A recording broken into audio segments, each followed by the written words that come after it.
Assalamualaikum warahmatullahi wabarakatuh.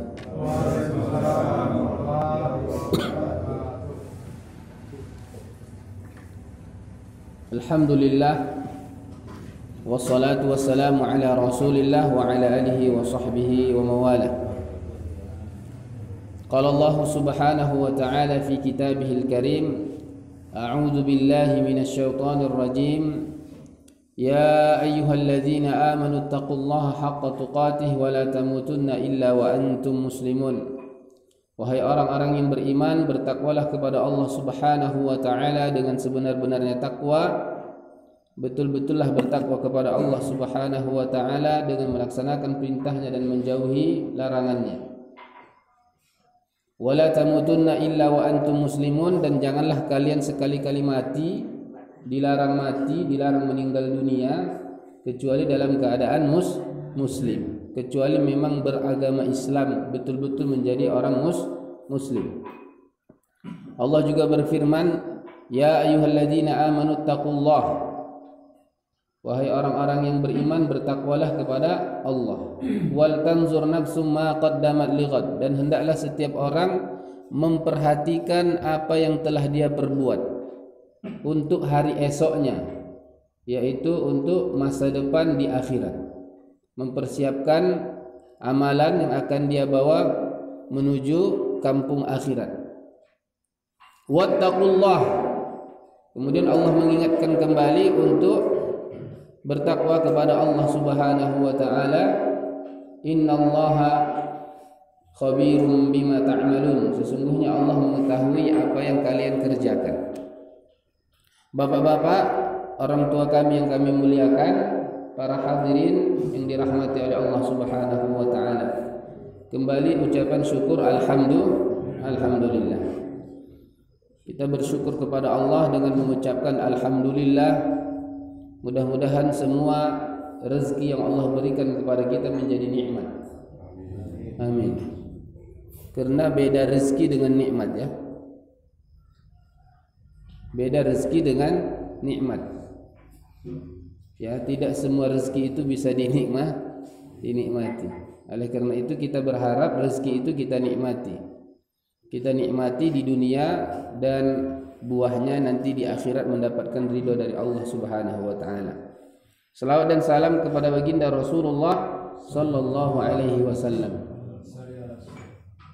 Kita berusaha untuk mempelajari sunnah-sunnah Rasulullah, lalu berusaha juga mengamalkannya, berusaha juga untuk mengajarkannya kepada orang lain, dan terus sabar seperti itu sampai kita nanti dijemput ajal kita, dan insyaallah kita akan bisa bertemu menatap wajah Rasulullah sallallahu alaihi wasallam agar mendapatkan syafaat beliau. Di dunia ini kita tidak bisa lagi bertemu dengan Rasulullah, ya Pak, ya. Ya, enggak bisa lagi jumpa dengan Rasulullah, enggak bisa lagi menatap wajah Rasulullah, karena beliau sudah dahulu dijemput oleh Allah Subhanahu wa taala. Tetapi kita ada kesempatan yang kedua, bisa bertemu dengan Rasulullah nanti di akhirat, tapi dengan syarat kita harus menjadi pengikut beliau, yang betul-betul mengikuti sunnah beliau, mengamalkannya, mengajarkannya kepada orang lain, dan terus istiqamah seperti itu. Orang yang tidak dapat melihat wajah Rasulullah di dunia, sebenarnya itu adalah sebuah kerugian. Karena manusia yang paling mulia itu adalah Muhammad sallallahu alaihi wasallam. Bahkan beliau itu lebih mulia dari para nabi-nabi dan rasul yang lain. Jadi manusia terbaik dari Adam sampai akhir hayat, sampai hari kiamat nanti, yang paling terbaik itu adalah Muhammad sallallahu alaihi wasallam. Jadi sebuah kerugian sebenarnya tidak bisa menatap wajah beliau yang mulia itu, ya, dengan keimanan, tapi ada kok kesempatan nanti di akhirat bisa berjumpa dengan beliau, ya, karena beliau adalah makhluk yang paling lengkap, baik zahir maupun batinnya. Beliau adalah akmalun nas, sehingga kalau kulit beliau itu walaupun laki-laki, kalau disentuh lembut seperti sutra. Itu Rasulullah. Kemudian nanti keringat Rasulullah lebih harum daripada parfum kasturi. Lebih harum gitu, ya. Sehingga waktu Rasulullah hijrah dari Makkah ke Madinah, ya, Rasulullah waktu itu kan belum punya tempat tinggal. Maka Rasulullah itu menginap di rumahnya salah seorang sahabat dari Ansor yang bernama Abu Ayyub Al-Ansari. Jadi Rasulullah menginap di situ untuk beberapa hari karena rumahnya belum ada, belum dibuatkan begitu ya. Nah, Rasulullah tidur dan ya tahu sendiri kalau di Arab itu cuaca panas ya. Cuaca panas, apalagi kalau tidur siangnya, istirahat siang. Dan Rasulullah SAW menginap di situ, tidur di situ, ya. Dan tempat tidurnya Abu Ayyub Al-Ansari itu sederhana, tidak seperti tempat tidur kita yang ada tilamnya, lengkap lah begitu ya, enak lah kalau tidur. Jadi Abu Ayyub Al-Ansari itu punya tempat tidur yang dia hanya biasa, ya bolong-bolong juga gitu ya. Karena dia hanya dipan-dipan yang disusun dari kurma, kemudian dari daun-daun kurma. Jadi kalau Rasulullah tidur di situ dan berkeringat, apa yang terjadi? Air keringatnya berjatuhan ya di bawah tempat tidur. Maka ternyata istrinya Abu Ayyub Al-Ansari itu sudah menyiapkan bejana khusus di bawah tempat tidur Rasulullah. Bejana khusus menampung apa? Keringatnya. Dan Rasulullah tidak tahu itu. Rasulullah tidak tahu. Ya. Jadi ditampung itu. Nah, ditampung, setelah itu nanti Rasulullah pergi diambilnya untuk dioleskan ke badannya karena lebih harum dari istri. Subhanallah. Ya. Ternyata setelah itu istrinya Ayyub Ansari minta izin kepada Rasulullah, khawatir nanti dia dikasih tahu sama malaikat Jibril kan. Nah, maka beliau minta izin, ya Rasulullah, sebenarnya aku sudah melakukan ini dan itu, mengambil keringatmu untuk minyak wangi. Maka Rasulullah mengizinkan. Jadi harum luar biasa. Ya, harum luar biasa. Bahkan dalam riwayat-riwayat yang lain, Rasulullah SAW itu kalau buang hajat baik buang air besar ataupun buang air kecil, itu tumbuh-tumbuhan itu berlomba-lomba untuk menyerapnya. Karena zaman dulu itu kan toiletnya kan nggak ada khusus. Seperti kita kan khusus Pak ya.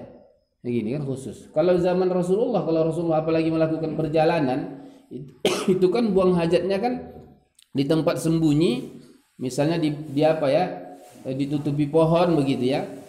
Nah, seperti itu yang dilakukan Rasulullah. Ya, itu namanya zaman dulu namanya khola namanya. Kalau sekarang hammam namanya kan, kamar mandi.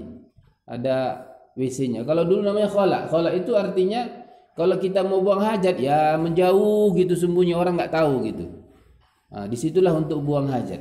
Nah, di situ Rasulullah buang hajat itu berlomba-lomba, tumbuh-tumbuhan menyerapnya karena begitu harumnya. Nah, kalau kita kebalikannya lah tentu ya. Menjauh semua ya kan. Mungkin kalau menjauh lah begitu. Kita aja menjauh, apalagi makhluk yang lain. Kemudian pernah suatu ketika Rasulullah SAW itu berbekam, dikeluarkan darah kotornya tentunya. Ya. Maka Rasulullah SAW waktu itu menyuruh salah seorang anak sahabat, ya, salah seorang anak sahabat, namanya Abdullah bin Az-Zubair bin Al-Awwam. Ayahnya itu adalah seorang sahabat yang mulia, bahkan 10 di antara sahabat Rasulullah yang dijamin masuk surga. Namanya Az-Zubair bin Awwam. Az-Zubair bin Awwam ini punya anak namanya Abdullah. Maka Rasulullah setelah berbekam, dia menyuruh anak ini ya untuk membuangkan darah bekamnya. Jadi buang. Kata Rasulullah, buang di tempat yang aman. Begitu dia pergi, balik lagi. Ditanya sama Rasulullah, udah kau buang? Sudah. Di mana kamu buang? Saya buang di tempat yang paling aman. Nggak ada orang yang tahu. Di tempat yang paling aman, tidak ada orang tahu. Maka Rasulullah diberitahu oleh Jibril bahwasanya Dia itu dibuangnya tempat aman. Di mana yang paling aman? Maka Rasul bilang, la'allaka syaribtahu. Kayaknya kamu minum kan darahku tadi. Apa katanya? Iya Rasulullah. Iya Rasulullah. Maka Rasulullah menanya, kenapa kau minum itu? Kan nggak boleh diminum darah. Kan nggak boleh minum darah. Mana boleh ya? Ya walaupun ikhtilaf ulama apakah darah itu najis atau tidaknya, kan ikhtilaf ulama masalah itu ya. Masalah darah kita ini najis atau tidak itu ikhtilaf ulama ya.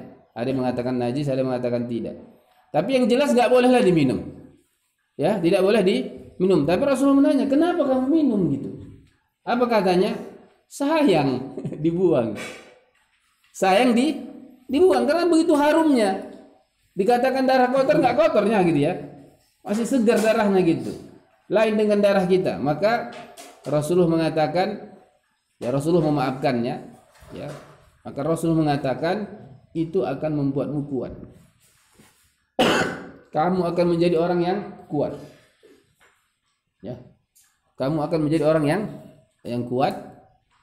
Tapi nanti Allah akan mengujimu. Di akhir hayatmu Allah akan mengujimu, memberikan cobaan besar bagimu. Memang kamu kuat, tapi Allah akan mengujimu dengan cobaan yang luar biasa nanti di akhir hayatmu. Nah, itu diingat-ingatnya. Maka Abdullah bin Zubair itu termasuk orang yang kuat gitu. Dia kalau perang lawan 70 orang, dia satu menang dia. Nah gitu. Nah maka apa yang terjadi begitu nanti dia menjadi khalifah, ya setelah Muawiyah bin Yazid yang menjadi khalifah, itu terjadi perselisihan antara kaum muslimin, berpecah kaum muslimin waktu itu. Maka dialah yang diangkat menjadi khalifah masa itu, antara dia dengan nanti Abdul Malik bin Marwan ya. Maka beliau itu dianggap sebahagian kaum muslimin sebagai pemberontak, karena waktu itu jadi dua pemimpin Islam ya, khilafah Abdullah bin Zubair, satu lagi khilafah Umayyah. Nah itu dia. Sehingga apa yang terjadi? Terjadilah perperangan antara mereka. Nah maka disitulah beliau melawan itu dengan kuat. Tapi setelah itu diapai beliau? Setelah itu ditangkap, dipenggal lehernya dan disalib. Itulah cobaan yang Allah berikan kepadanya. Nah, intinya dari pembahasan kita tadi itu bahwasanya Rasulullah adalah manusia yang paling sempurna ya, tapi tetap saja beliau itu manusia, nggak boleh dituhankan ya. Nggak boleh kita berdoa ya Nabi aku sakit sehatkan. Itu nggak boleh ya. Itu nggak boleh, itu syirik itu. Tetap kita mengatakan asyhadu an la ilaha illallah wa anna Muhammadan wa rasuluh. Harus begitu dia, harus dua dia. Abduhu wa rasuluh, hambanya dan rasulnya, itu harus begitu. Memang Rasulullah itu mulia, kita hormati, kita hargai, kita cintai, tapi jangan sampai kita angkat sampai derajat Tuhan untuk kita sembah, untuk kita berdoa kepadanya seperti yang dilakukan para kaum Nasrani yang mengangkat Nabi Isa sebagai Tuhan. Na'udzubillah min dzalik. Jadi kita berharap mudah-mudahan dengan mempelajari sunnah-sunnah Rasulullah ya, mempelajari sunnah-sunnah Rasulullah, tuntunan Rasulullah, ajaran-ajaran Rasulullah, lalu kita amalkan dalam kehidupan sehari-hari, dan tidak lupa juga kita ajak saudara-saudara kita dakwahkan, kita tegakkan amar ma'ruf nahi mungkar, kemudian kita bersabar terus seperti itu sampai akhir hayat kita. Mudah-mudahan kita akan mendapatkan syafaat beliau. Itu maksud saya menceritakan itu. Amin ya rabbal alamin. Nah, syafaat itu kan termasuk juga kalau bahasa kita dalam kehidupan sehari-hari itu namanya backing lah itu namanya. Ya, ada orang dalam kita. Karena nanti berurusan dengan Allah itu luar biasa kan. Berurusan dengan Allah pada hari kiamat, banyak pertanggungan jawabannya. Di situ banyak malaikat yang menjaga. Nah, jadi kalau kita punya backing atau backing? Hah? Backing kalau kita bilang ya. Padahal dari backing itu ya. Dari back dia sebenarnya. Cuman kita plesetkan jadi backing ya. Orang Indonesia. Asalnya itu backing itu, memback kita gitu dari belakang. Cuman kita jadi rubah jadi backing ya. Asalnya itu backing itu, backing. Jadi membantu kita dari belakang. Tapi itu tidak akan mungkin bisa kecuali kita selama hidup dulu berusaha untuk mengikuti Rasulullah. Tapi kalau memang dia kafir, dia tidak beriman, banyak melanggar, ya nggak akan mungkin mendapatkan syafaat. Nah, ini kelanjutan pembahasan kita tentang mempelajari sunnah-sunnah Rasulullah. Maka hari ini kita hadir di sini untuk mempelajari sunnah-sunnah Rasulullah Shallallahu Alaihi Wasallam. Pada pertemuan yang lalu kita sudah membahas tentang sunnah-sunnah waktu fajar ya. Sunnah-sunnah waktu fajar. Jadi sunnahnya itu ya dalam kitab yang kita bahas ini sunnah-sunnah harian dan itu dibagi menjadi 7. Dibagi menjadi 7 sesuai dengan waktu yang ada. Pertama sebelum fajar, yang kedua sesudah fajar, yang ketiga waktu duha, yang keempat zuhur, kelima asar, keenam maghrib, yang ketujuh isya. Jadi dalam kitab yang kita bahas ini sunnah-sunnah harian yang sunnah-sunnahnya dibagi berdasarkan 7 waktu ini. Jadi apa saja yang bisa kita lakukan sunnah-sunnahnya ketika waktu fajar. Ya, sebelum waktu fajar datang maksudnya sebelum waktu subuh. Apa saja sunnah-sunnahnya yang bisa kita lakukan. Kemudian begitu waktu masuk subuh datang, waktu fajar datang, apa sunnah-sunnah yang bisa kita kerjakan sampai nanti waktu masuk waktu duha. Nanti waktu masuk waktu duha apa sunnah-sunnah yang bisa kita kerjakan. Waktu nanti zuhur juga begitu, asar juga begitu, maghrib juga sampai nanti isya menjelang kita mau tidur. Itu apa saja yang bisa kita kerjakan. Dan yang kita pilih itu sunnah-sunnah Pak ya, bukan yang wajib. Kalau yang wajibnya insya Allah kita sudah berusaha menyelesaikannya. Karena saya perhatikan bapak-bapak di sini alhamdulillah sudah menjaga sholatnya, sudah menjaga kewajiban-kewajibannya. Jadi yang kita inginkan itu adalah lebih dari itu. Karena memang secara asal dalam hal beribadah kita harus mendahulukan yang wajib. Harus seperti itu. Menghindari yang haram. Lalu kalau kita mau ingin menambah derajat di sisi Allah, maka kita tambah dengan yang sunnah, kemudian kita tinggalkan yang makruh. Lalu nanti ada yang mubah itu kita jadikan menjadi amalan-amalan yang baik, maka disitulah kita menjadi orang yang paling bertakwa. Karena bertakwa itu derajatnya 3 Pak ya. Kita ulangi ya, derajatnya ada berapa? 3. Pertama orang yang bertakwa, yang kedua orang lebih bertakwa, dan yang ketiga paling bertakwa. Allah mengatakan inna akramakum indallahi atqakum. Sesungguhnya orang yang paling mulia ya di antara kalian adalah orang yang paling bertakwa. Ayat ini menunjukkan bahwasanya ternyata takwa itu memiliki derajat. Standar minimalnya bertakwa. Yang kedua lebih bertakwa. Yang ketiga paling bertakwa. Nah, bagaimana itu bisa kita nilai ini bertakwa, ini lebih bertakwa, dan ini paling bertakwa? Secara zahir tentunya yang kita lihat. Kalau batinnya wallahu a'lam ya. Kalau batinnya itu masalah ketakwaan memang dalam hati, tapi harus nampak dalam perbuatan, perkataan, tingkah laku kan. Nah, kalau hatinya nggak bisalah kita nilai, tapi dari perbuatannya bisa kita nilai. Dari perbuatannya bisa kita nilai, dari perkataannya bisa. Itu dilihat dari apa? Dari takwa itu sendiri. Takwa itu adalah melaksanakan perintah, menjauhi larangan ya. Ini perintah, ini larangan. Nah, perintah Allah itu ada 2, larangannya ada 2. Yang tidak diperintahkan dan tidak dilarang ada 1. Jadi 5 semua. Itulah hukum Islam. Hukum Islam ada 5. Jadi perintah itu ada 2, larangan ada 2. Yang diperintahkan Allah itu ada yang wajib, ada yang sunnah. Wajib itu harus dikerjakan berpahala, ditinggalkan berdosa. Kalau sunnah itu dikerjakan berpahala, ditinggalkan tidak apa-apa. Tapi ingat, walaupun itu sunnah memang dikerjakan berpahala, ditinggalkan tidak apa-apa, bukan berarti dengan mudahnya kita meninggalkannya gitu. Kenapa? Karena itu akan mengurangi derajat kita, mengurangi kemuliaan kita. Jadi jangan disepelekan sunnah itu. Ya, jangan disepelekan. Nah, kemudian yang kedua ada yang haram, ada yang makruh. Kalau yang haram itu jelas kita tinggalkan. Ya, karena kalau dikerjakan berdosa, kebalikan dari wajib. Adapun yang makruh itu berusaha kita tinggalkan. Kalau kita tinggalkan berpahala, kalau dikerjain ya nggak apa-apa juga Ustaz. Cuman mengurangi kemuliaan kita. Misalnya seperti rokok lah misalnya. Mohon maaf Pak ya, rokok. Rokok itu hukum paling minimalnya apa? Makruh kan? Minimalnya makruh. Ya kalau sebahagian kaum muslimin ada yang mengatakan haram gitu ya. Nah, minimalnya makruh lah kita katakan. Makruh. Apa yang dimaksud dengan makruh?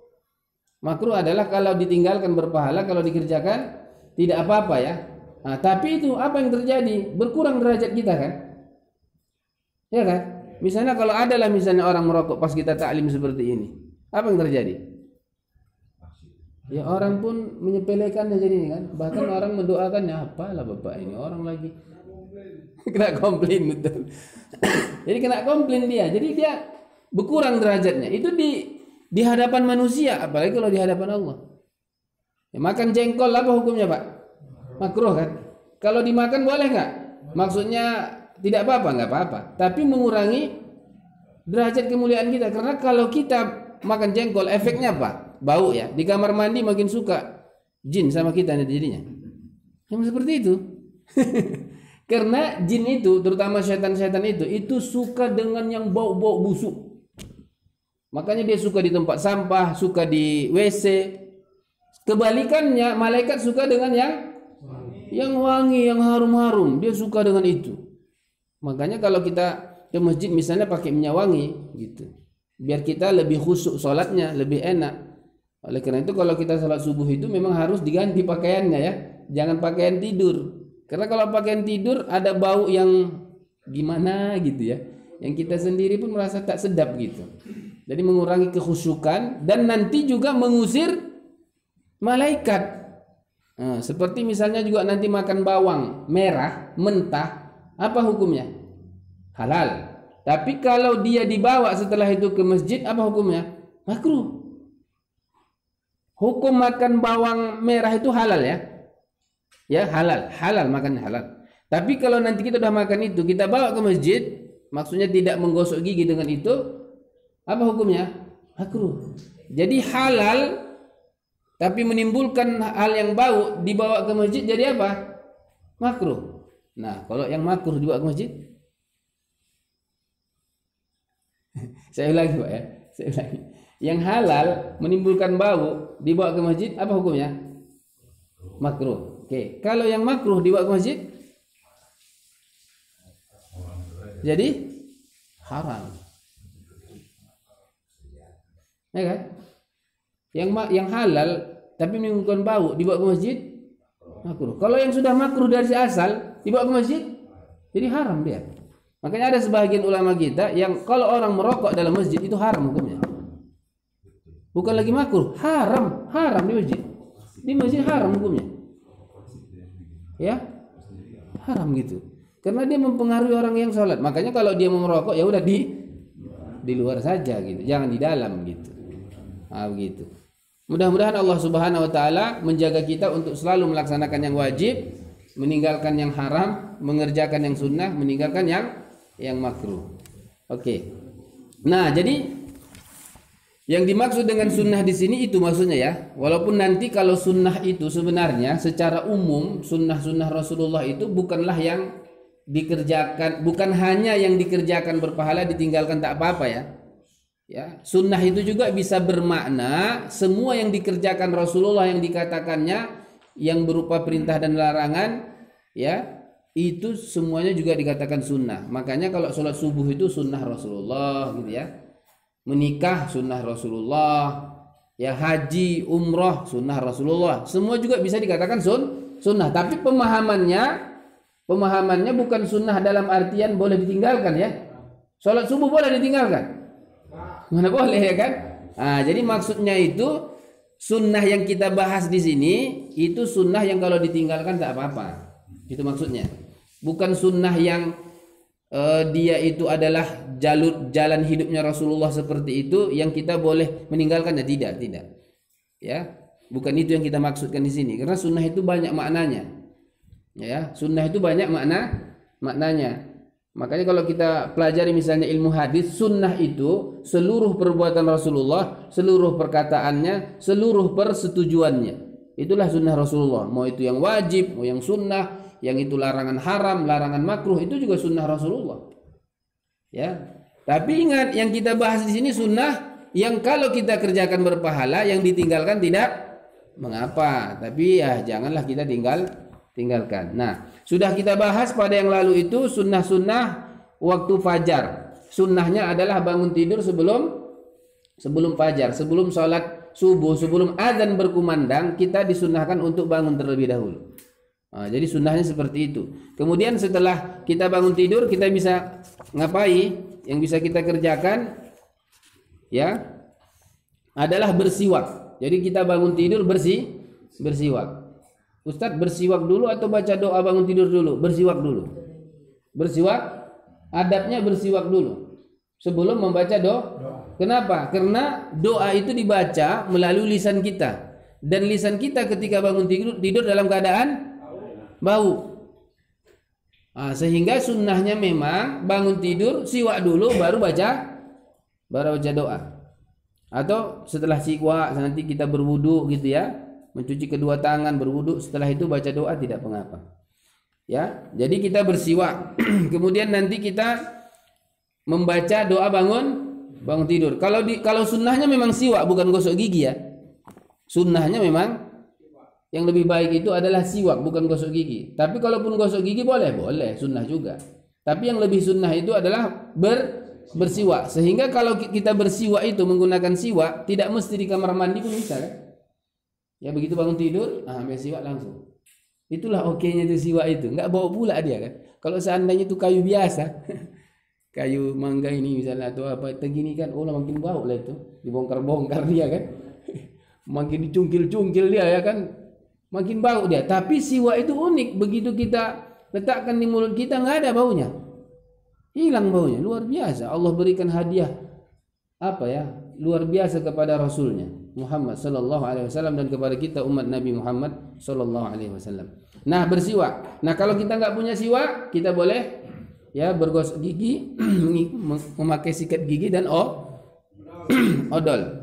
Dan itu bisa kita lakukan ya tentunya di kamar mandi butuh air. Nah, setelah itu kita apa? Baca doa bangun tidur. Bapak-bapak hafal kan doa bangun tidur kan? Hafal kan?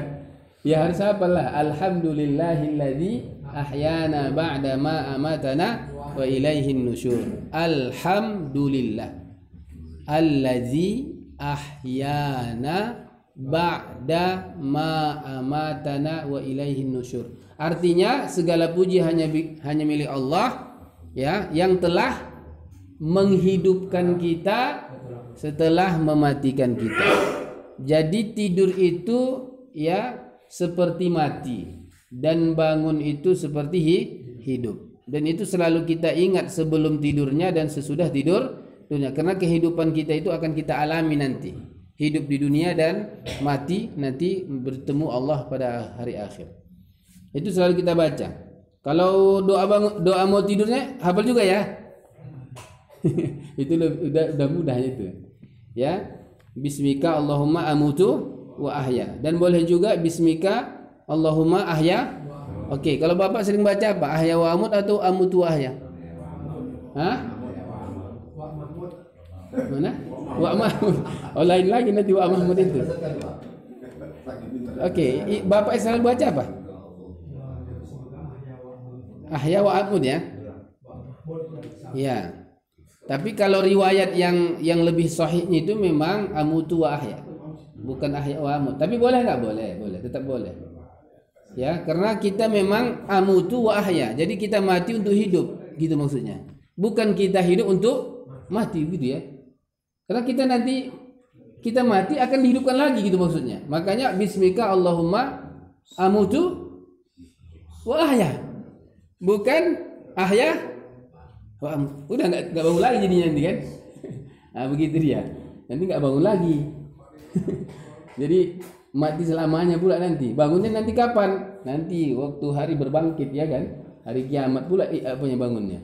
Nah itu dia. Tapi kalau dua-duanya dibaca pun tidak apa-apa ya. Maksudnya satu di antara keduanya, karena ada riwayatnya. Nah kemudian sunnahnya juga kita apa? Mengusap wajah. Jadi memang mengusap wajah itu sunnah hukumnya setelah bangun tidur, dan itu diniatkan untuk mengikuti Rasulullah. Jangan dianggap itu sebagai hal biasa, kebiasaan yang memang kalau kita bangun tidur kita usap-usap wajah kita, tidak ada dalam hati kita niat untuk mengikuti Rasulullah. Itu mubah lah itu hukumnya. tidak dapat apa-apa kita. Ya, karena perbuatan kita, perkataan kita, tingkah laku kita ini, diam dan gerak kita itu dibagi dua. Satu namanya ibadah, satu namanya adah. Ibadah itu ada perintahnya. Kalau ada kebiasaan itu bisa dikerjakan siapapun, tidak hanya orang muslim, orang kafir juga melakukan seperti itu. Salat itu ibadah, wudu itu ibadah, zakat itu ibadah, baca Quran ibadah. Tapi kalau tidur, makan, duduk, berdiri, ya kan? Ya, bersepeda itu disebut apa? Disebut apa? Ada kebiasaan yang asalnya mubah.